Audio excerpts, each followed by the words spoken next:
Okay, well, we will get started here. Welcome everyone to the Size Solutions version of the What's New for SolidWorks Schematic 2017. I should say good morning or good afternoon, depending on which side of the U.S. you're on here. I do have a coordinator here with me as well, Dennis Streeter. He will be assisting me with this webinar. Dennis, good afternoon Sherry, as looking well. forward to it. Yeah, good. Yep. Good morning to those out on the West Coast, and good morning to the folks here in Michigan, or afternoon, I should say. Yeah. Slip to the other side. Okay, let's go ahead and throw up that first poll just to make sure that everyone can actually hear the two of us. Yep. If you want to let us know that you can hear or not hear us, you can't. We'll give a little bit of feedback on some options that you may have. We'll look for how that comes in here.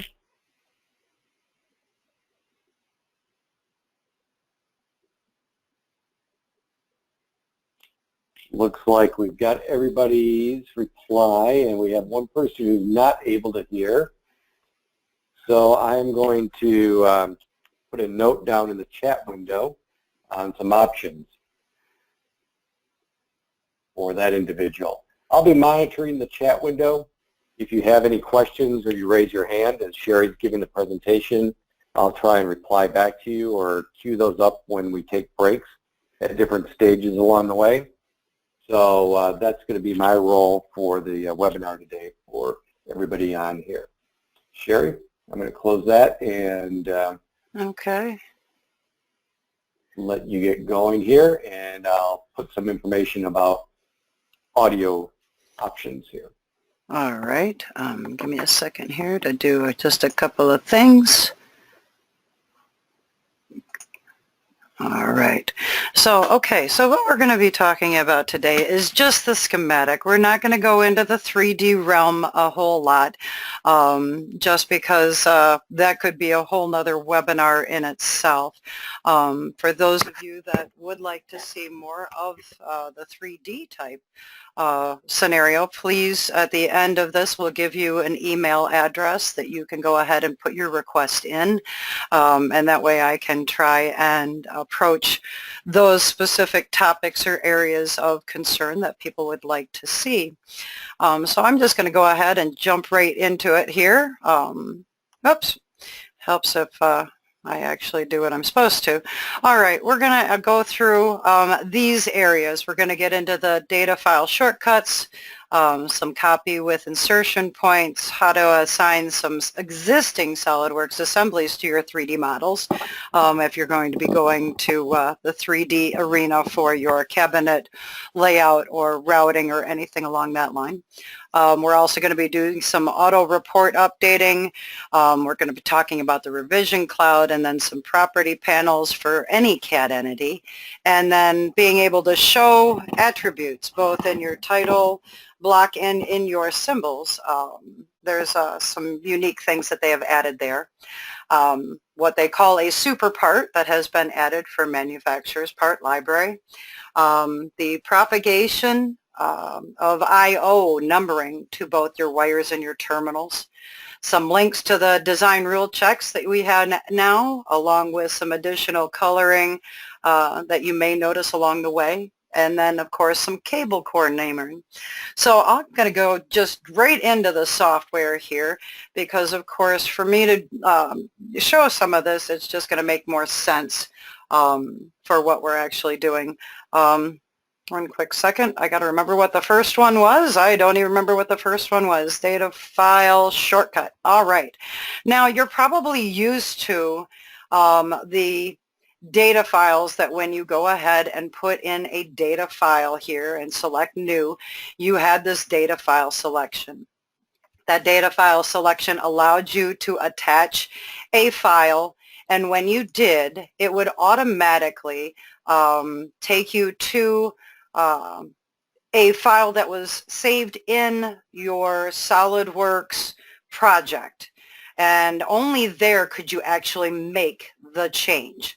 And so what you have now is you have the capability of being able to make changes utilizing the other one. So if I look at this one here, it's going to fire off, and I am just going to go ahead and make a change to this by maybe I'm going to add, we'll just add the fact that I'm adding a test inside of this document. Now when I am doing this, obviously I can simply save it like I normally would, but the difference is going to be that this file will change, but the original where it was physically located is not going to change. So if I were actually to go to my original settings here for this, who has time for spare parts, mind you, that's a blog that I have, notice that the original did not change. So what you have is only a document that has changed in the software. The original has not. If instead you are selecting the data file, oops, I'm sorry, that's operator error there. If you select the data file shortcut, what you are actually doing is selecting the hyperlink. So you are creating that file with the link in the software. However, if you make a change to this one, you are actually making a change to the file that is located on your whatever location you have. So it's a living document. However, then you can make changes to it as well, and it will change both. But the thing to keep in mind is that it then becomes part of the archive of the project when you archive, I should say part of the project when you archive it, meaning that this file will then be saved into the project as a data file without the hyperlink once you do an archive. So it's a living document until you do a project archive and then close it. Close the project, not necessarily the actual file. So this will remain here just like the other one does.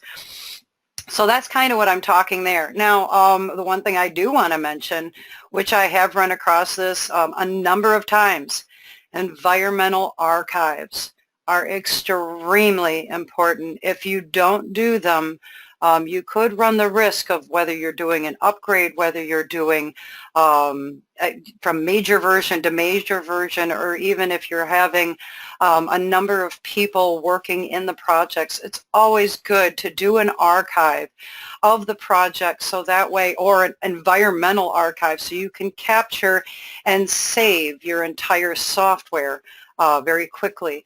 And what this is going to do is save you any heartache if there is a glitch on your server, a glitch on a client, any of that type of work. So I just want to mention that because, of course, it is something that I have run into with some of the customers that I have, as well as other customers that have lost data because somebody did something and deleted an entire set of projects because they were either thought they were on the server and they were working locally, vice versa. So please, please, please archive your environment. I also want to show, let's see here, the fact that when we do this, I'm going to just go ahead and do the normal reorder of your sheets, which if you've gone through the training or gone through the help, you know that you can actually do this. When we renumber these documents, the unique part is you now have two different ways of doing this. You can either update the marks or you can recalculate the order. What this is referring to is for those people that have that issue when they are creating reports that they may not have done them in order and they want to shift which one shows up in which direction. When you do a PDF and export this, it's going to go in the order that it was created.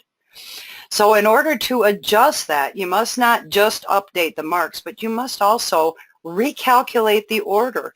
So that way it is going to adjust how that creation works. So that whatever you've got laid out in your document browser is how it is then going to be published in your PDF.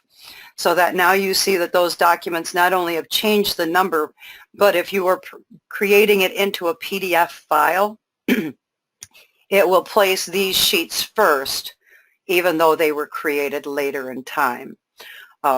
That's something I have ran across as well. So that being the case, we've looked at the data file shortcut. Let's look at this next one, which is this copy with the insertion point. Now this is one that a number of people have asked for, and it's actually a really cool, I'm glad it's finally been added. When you are doing a copy paste, original copy paste, if you simply did a copy and then a paste, notice where you are on your insertion point. Notice it is in the far lower left corner. That, of course, makes it very hard to do any type of snap or any type of connection point easily, especially if you're using your grids and your snaps. However, if you use this with a copy to insertion point, so let me go ahead and copy with an insertion point instead, it's going to ask you for where that insertion point is, which you can then use your O-snap to grab an insertion point so that when you go to paste it, it will now be exactly in that position. Now let me go ahead and grab my snap here and just turn the snap off, turn the O-snap on, and make sure I've got my settings up here. That seems to be the other big thing, is that I do have some people that forget that just because you turn O-snap on, that you may not have actually added how your selection is. So be cautious of that as well. But now, of course, the copy to with an insertion point is giving you that added control that you did not have before. Whether it's a large circuit, whether it's a small circuit, it all works the same there as far as the copy to insertion point. So moving right along, now that we've got that one, let's look at something that's a little bit different here. Now we're talking about SolidWorks assemblies associating to an existing assembly. What in the world am I talking about there? If you, some training classes tell you about this and some do not, but the way I look at locations, so we are looking at the locations of your project. These locations, consider them to be assemblies or sub-assemblies of your project.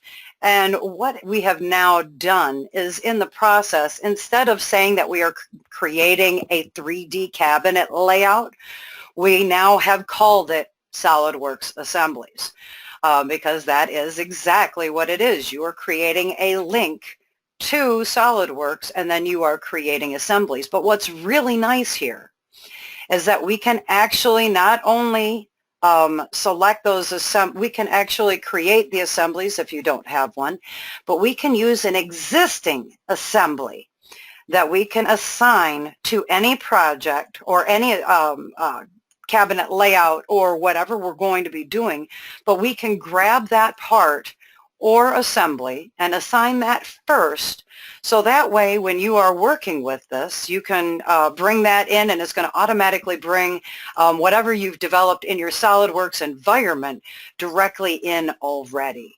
So it's giving you some advantages there before you were actually having to go to SolidWorks. Oh, I guess I don't have an assembly there, but I can assign a part even. And just say okay, and it's going to let you now, when I go ahead and say okay, take you to the SolidWorks environment where you can then proceed to work with it. One thing you may have noticed already, notice that in my browsers here, I do not have the additional icons on the sides in the tabs. That was so that they could give us more room when you were actually working with it. So you can hover over it, and when you do, you can actually see what you have opened. But so some of these icons have been removed, and only do they show up when you are clicking on it. So that's something else that you've got going on there. Now, let's move on to the next one. So our next position here We talked about that one. Let's look at this auto report updating. What is that referring to? Now, as you probably have already understood, that when you create a report, you are looking at the view of the SQL at this very moment. When you create a drawing, you are creating a picture of this view. Now, the problem that you have is that since you are creating a picture, that drawing may not update. And so you have to go back in and hit generate drawings again to update once you are closing and maybe archiving your project out. We do have some new capabilities here that are giving you some added control, and it has to do with the generated drawings. Notice here under my project configuration, under the general, I have this updated generated drawings. You can actually select whether it never happens or ask me or always. When you select always, this is not meaning that it is a dynamic update and will continuously update your drawings. What this means is that when you close the project out for any reason, just after you are working on it and just close the project, it is then going to update the reports. And then when you open it up the next time, those drawings that are those bill of materials will then update. It is not going to update at that instant until you close the project. All right. That is what we have there. It's actually pretty quick and pretty simple. Revision cloud. As you know, in SolidWorks, we have a revision cloud that you can draw on any of your CAD drawings. And electrical did not have that. We now have that process available right here in your drawing tab.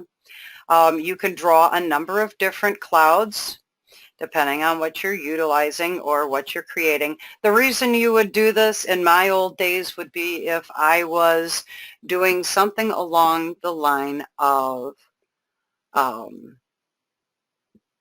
changes. Somebody's making a change. And if somebody's making a change, you want to be able to highlight what that change is. So let me go ahead and I'm just going to put in here that I'm going to create some text just so that I've got something to put around. Oops, I'm going to do it in capitals here. Change. All right, so I'm going to place this right here. When I use the cloud, I like to use the freehand because I like to use I like to go in different directions and whatnot. You have a number of different options, as you can see, that are grayed out here from the left, including a radius if you want to have specific sizes for your arcs when you are doing that. So I'm going to go ahead and just outline this, and maybe I'm just going to go along this line here and finish it up. When I'm done, oops, it helps if you don't hit escape. Don't hit escape. Let me go back to my freehand here.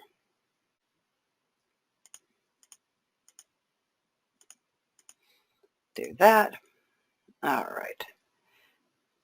And be done.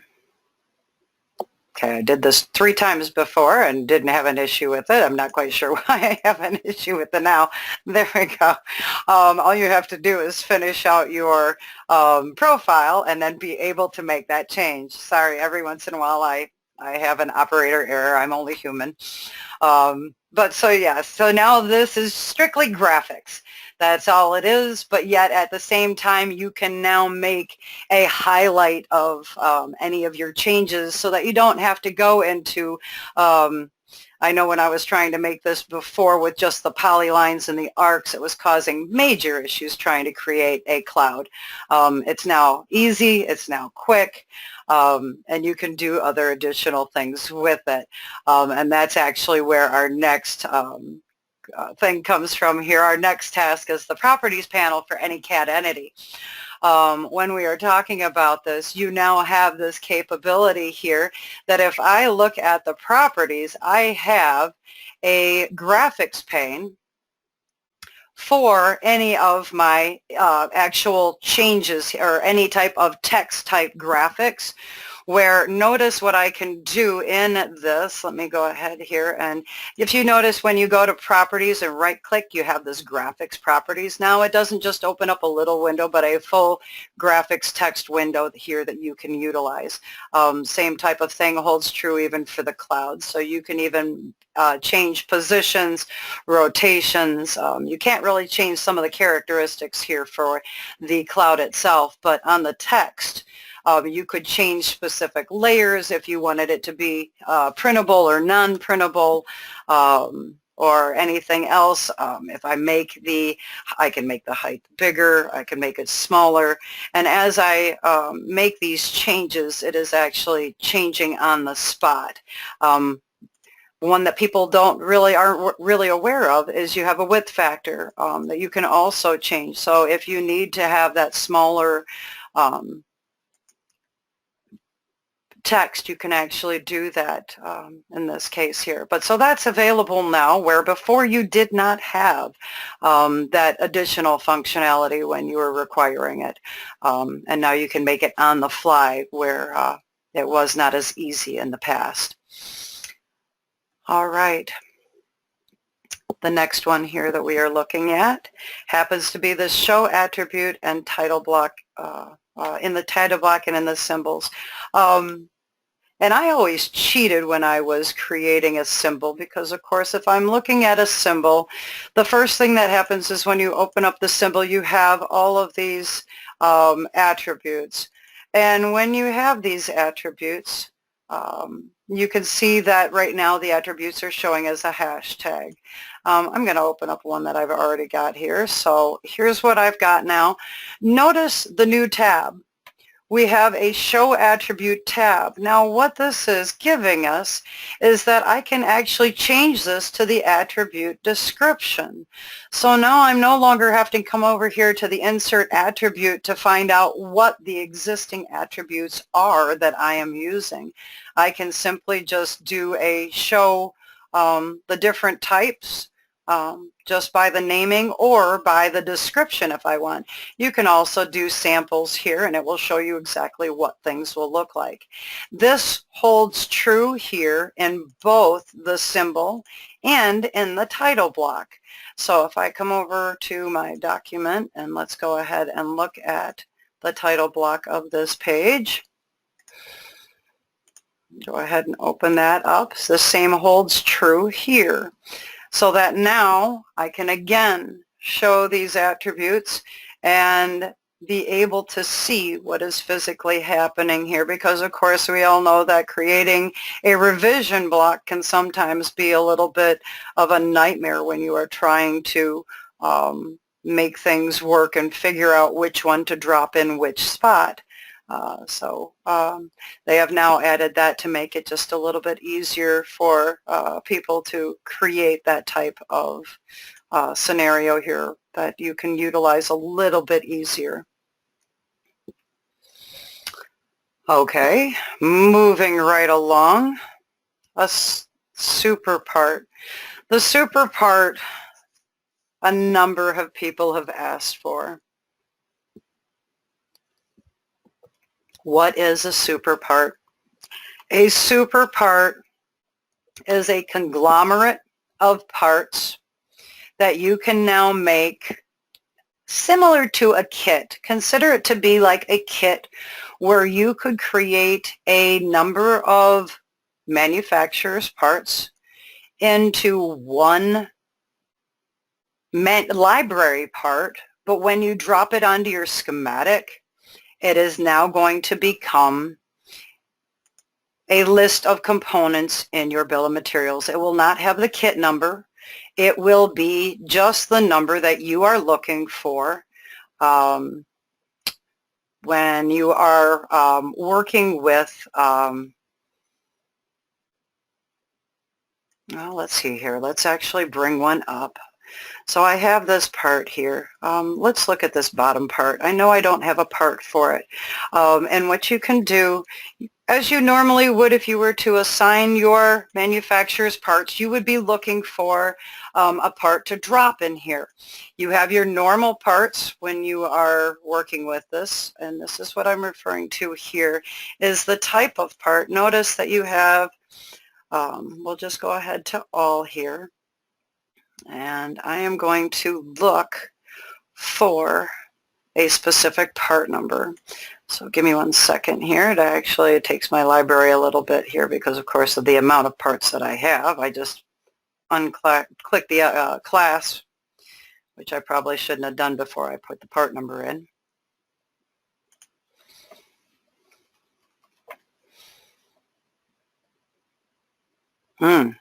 This is taking a little bit longer than I thought. I put in too much in my archive there.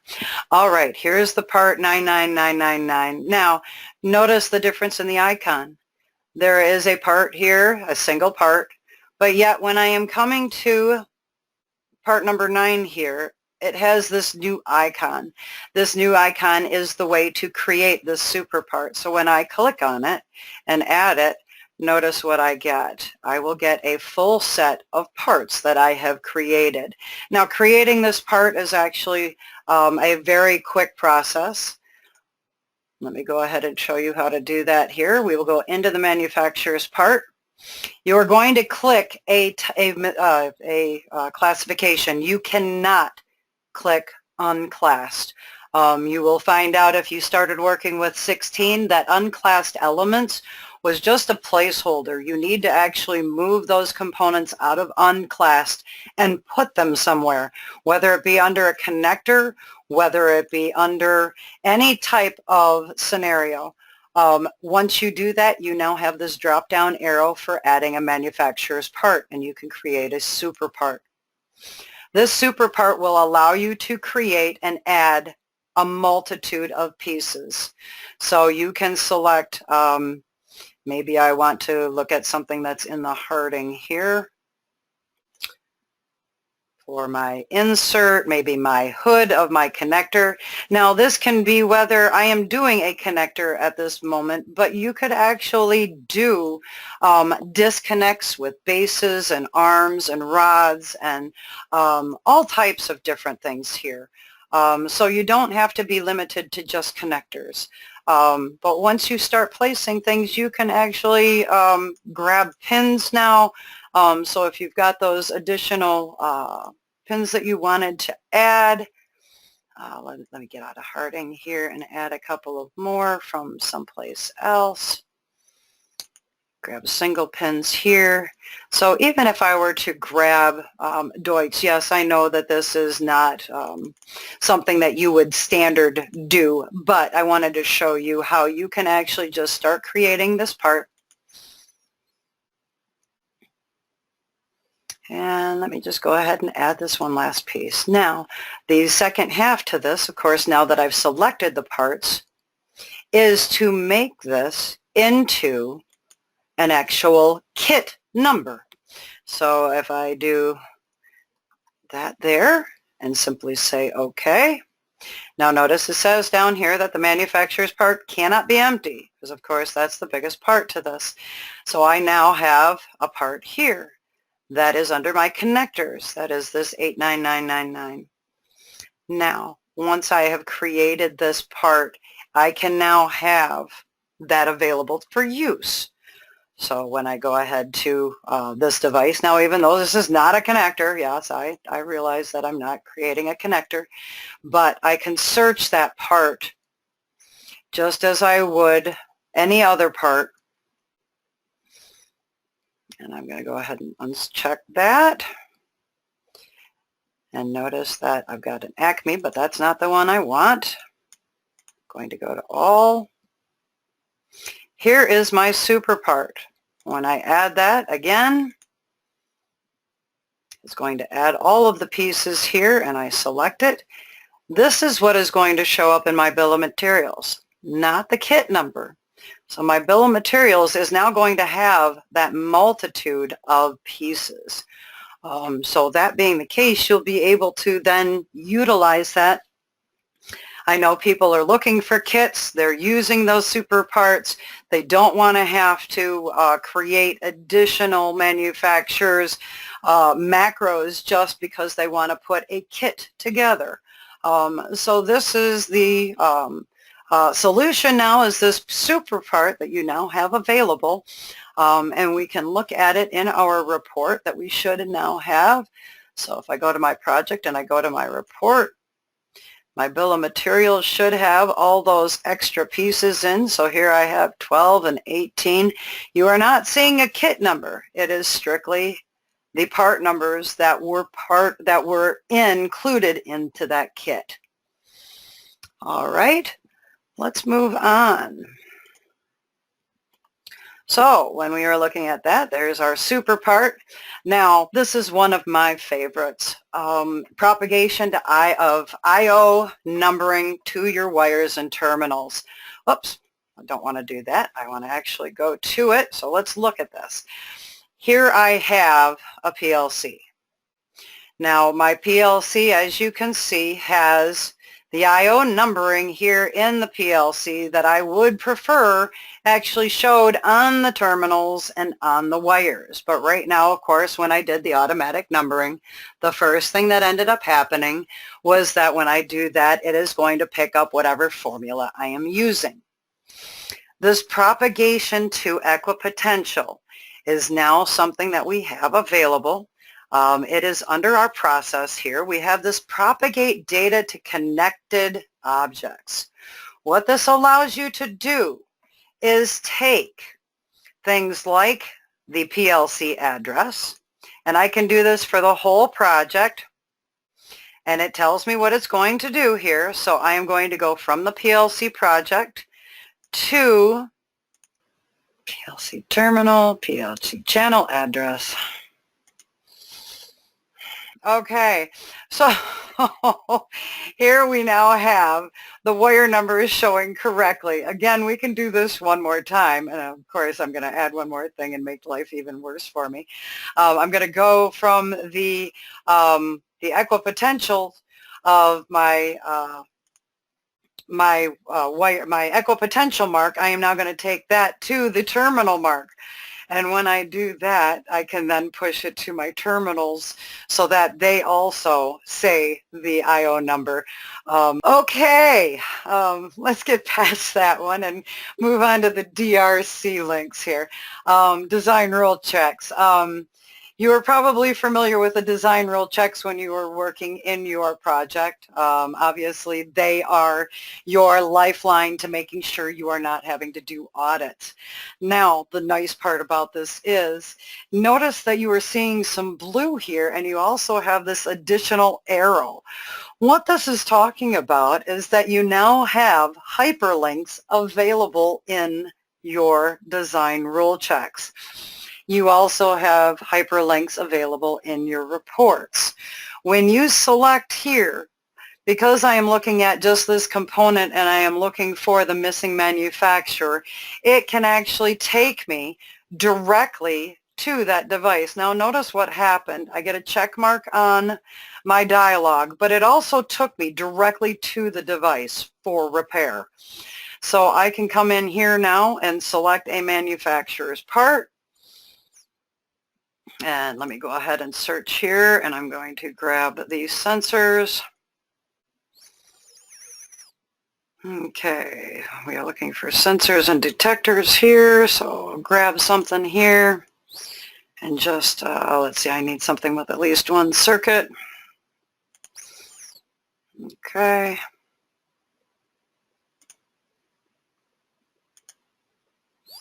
All right, so even though this is an incorrect part, of course you know that you can force the association, which of course some manufacturers may come with a multitude of devices so that you can actually force those.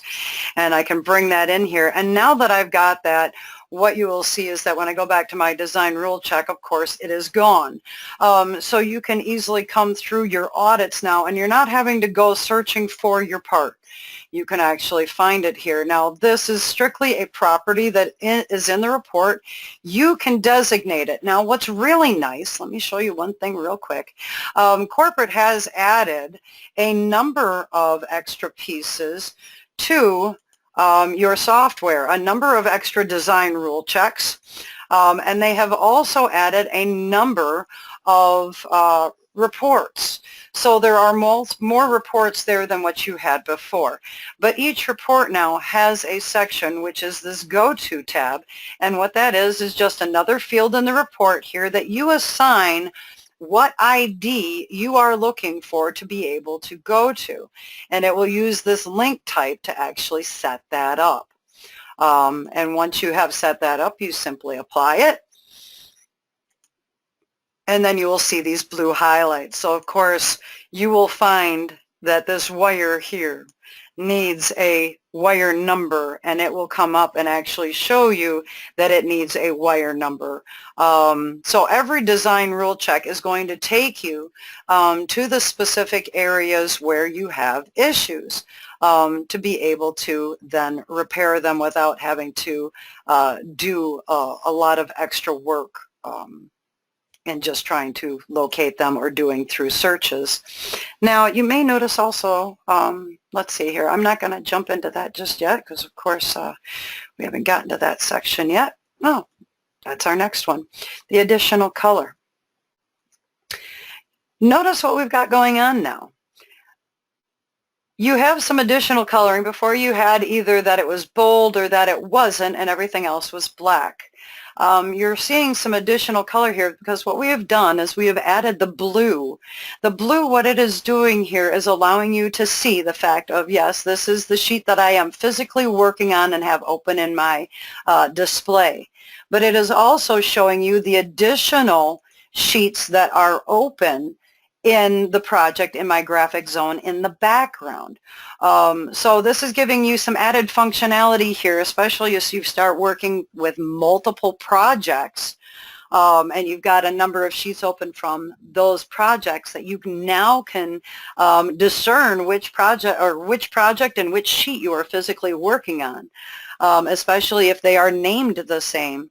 Of course, you always have had the hover button where it will actually give you the entire name of your project, but at the same time, this blue bold is going to make it easier for you to understand which project you're physically working in.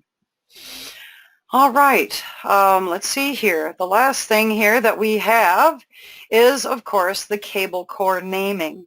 Now, with the cable core naming, what you have always noticed is that when we are using a cable, it's coming up with whatever it had designated for your cable through the mark, but then as far as the actual name that it would come up with afterwards was something more along the lines of just whatever you put in the description.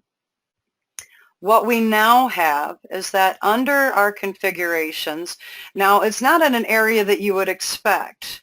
It is not under the marks. You must go to the font. And under the font, you will now see that you can create formulas for the cable core and the line diagram cable. These two you did not have access to before. You now have access to them, and they work the same as the other formula keys, where you will then have a formula manager to figure out what different pieces you want to create your formula, to have it show up, be able to actually test it beforehand.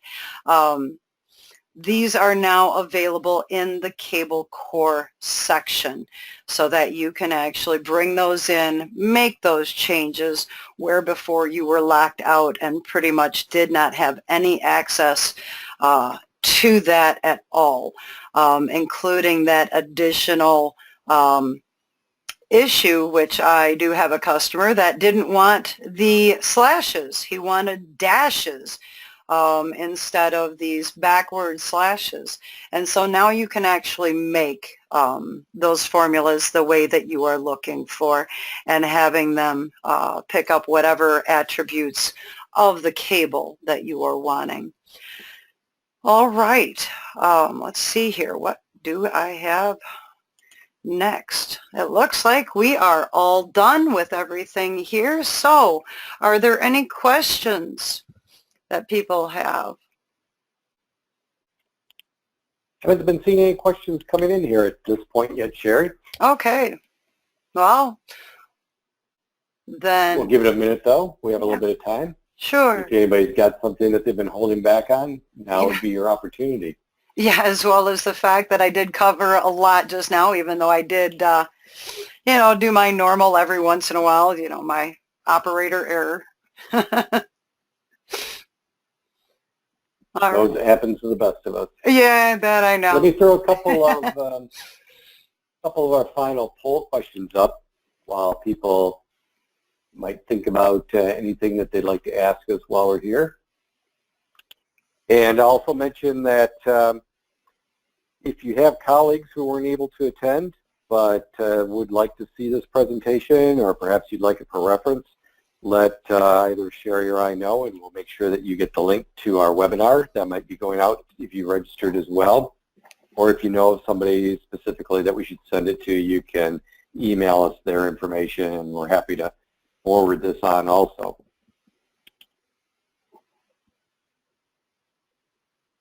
We'll let this one particular poll sit up here for a little bit longer.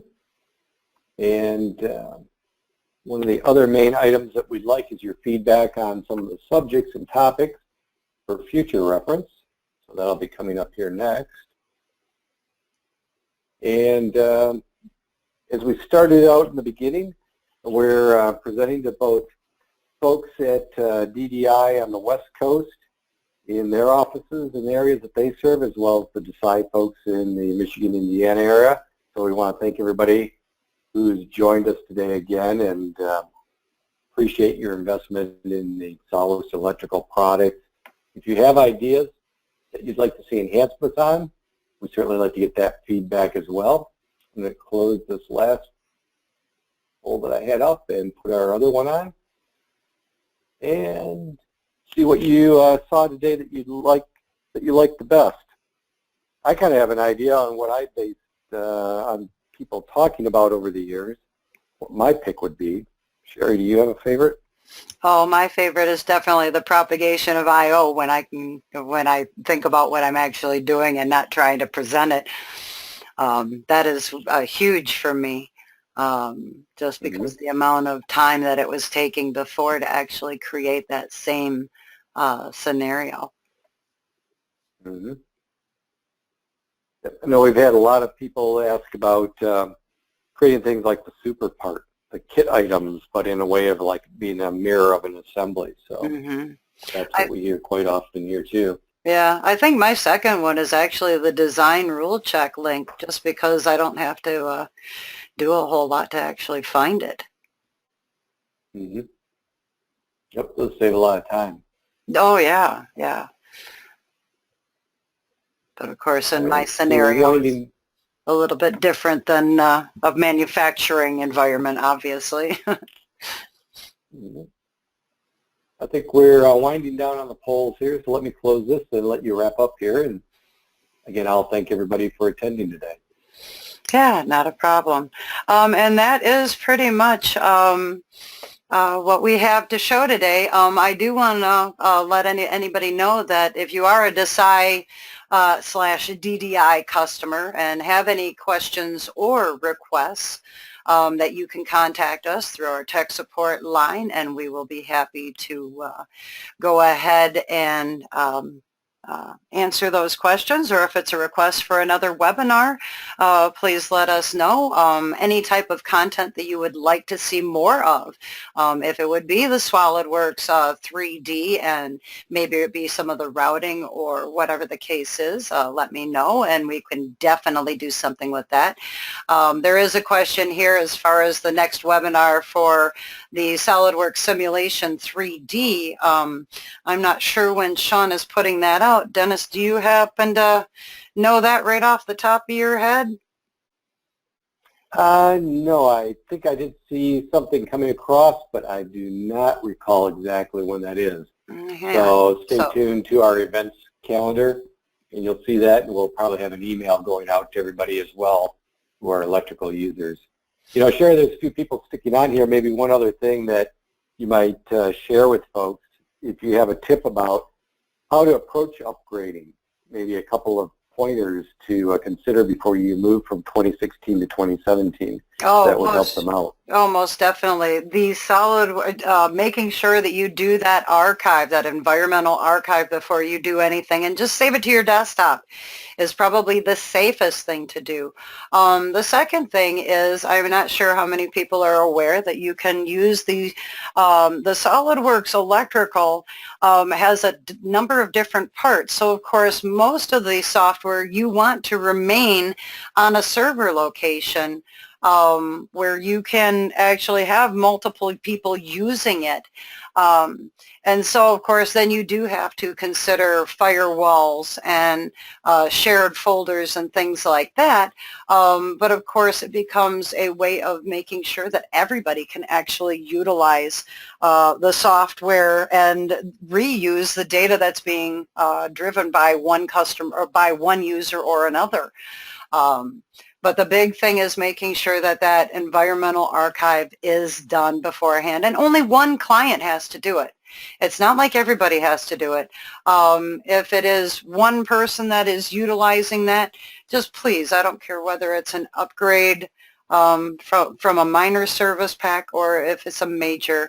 And the thing that's really nice about that is, again, the use of the aspect of the reminder, so that when I go in to do an environmental archive, there is a reminder that you can set up, and you can do custom dates. You can do a reminder for every 30 days or every 5 days or every 7 days, or even if it's just whether it's a specific user or specific objects, you can uncheck any part of this and it will not archive those areas. So if there's certain things that never get changed, don't worry about that part then. Just go ahead and make the change to whatever you need as far as the selection here.